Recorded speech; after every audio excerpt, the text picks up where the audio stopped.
নিজ বাড়ির বসতঘর থেকে এক ব্যক্তির পচা গলা মৃতদেহ উদ্ধারের ঘটনায় চাঞ্চল্য বিলোনিয়া বাঁশপাড়া কলোনি এলাকায়। পুলিশের প্রাথমিক অনুমান 10 থেকে 15 দিন আগে মৃত্যু হয়েছে এই ব্যক্তির। নাম বিপ্লব পোদ্দার, বয়স 57 বছর। তবে কিভাবে মৃত্যু হয়েছে তা জানা যায়নি। অনুমান করা হচ্ছে হৃদরোগে আক্রান্ত হয়ে মৃত্যু হয় 57 বছর বয়সী বিপ্লবের। ঘটনার খবর পেয়ে ছুটে যায় বিলোনিয়া থানার পুলিশ। এরপর মৃতদেহ ময়নাতদন্তের জন্য পাঠিয়ে দেয় বিলোনিয়া হাসপাতালে।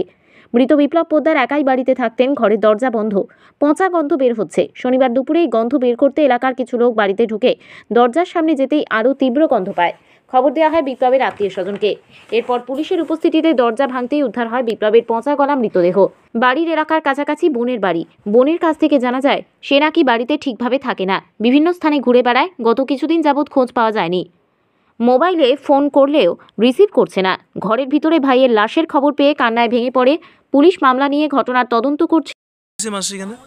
বাবুরে আজ কতদিন বাড়িতে গেছে কই থাকে না, প্রায় ইয়ে যাই ইয়ে যাই কই ওই আইলে আমরা বাড়ি ভাত খাইতে যায়। এরপরে আপনার ভাইয়ের নাম কি? বিপ্লব। বিপ্লব বয়স কত? বয়স 57-58 মনে হইবে। আচ্ছা, কেউ নাই তানের? কেউ নাই বলতে বাবা তো মারা গেছে। আচ্ছা, বিয়েতে করো নাই? আরে না, বিয়ে করাই তো মানুষ নেই।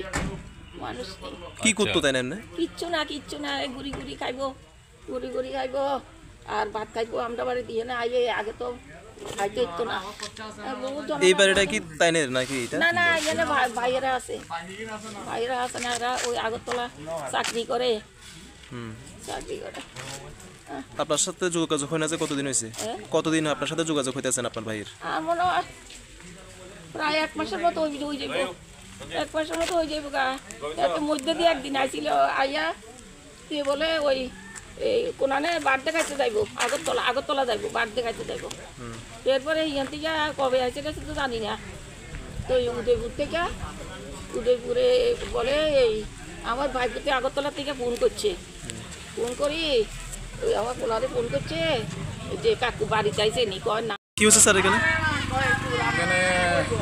বিপ্লব পোদ্দার, বয়স 57, তনফলি মা সন্ধান পোদ্দার, বাঁশপাড়া কলোনি।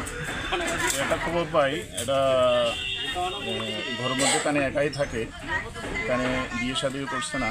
তো আমাদের কাছে খবর যায় দরজা বন্ধ অবস্থায় তানে নাকি ভিতরে। তো ওনার ভাগিনা আমাদের থানাতে যায়, গিয়ে খবর পায়। তো সঙ্গে সঙ্গে আমরা আসি তাদের হাতে আমরা দরজা খুলে দেখি উনি খাটের মধ্যে মৃত অবস্থায় শুয়ে আছে।